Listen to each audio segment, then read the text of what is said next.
Amanda Manopo kembali disorot soal tato di bagian tubuhnya yang terbuka. Amanda Manopo kembali disorot publik soal penampilan lawan main Arya Saloka di sinetron Ikatan Cinta. Setelah sebelumnya cara berpakaian Amanda menjadi buah bibir, anti dalam sinetron Ikatan Cinta ini jadi bahan pembicaraan karena tato. Ternyata Amanda Manopo mempunyai tato di bagian tubuhnya yang terbuka. Sontak warganet dapat melihat jelas tato yang berada di lokasi tubuh Amanda Manopo yang tidak tertutup. Tidak sedikit yang menerka arti dari tato Amanda Manopo. Arti tato Amanda yang dibuat di tangan kanannya. Tato tersebut dikabarkan bertuliskan nama kekasih baru Amanda Manopo.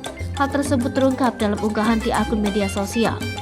Para penggemar yang melihat tato tersebut pun penasaran, apa arti dari tato Amanda Manopo? Karena selama di sinetron Ikatan Cinta, tato Amanda Manopo itu selalu ditutup pakai plester agar tatonya tak terlihat. Kemarin pada acara Silat Award 2022, tato Amanda Manopo tersebut terlihat jelas. Tato tersebut bertuliskan nama seseorang yang diduga kekasih baru Amanda Manopo.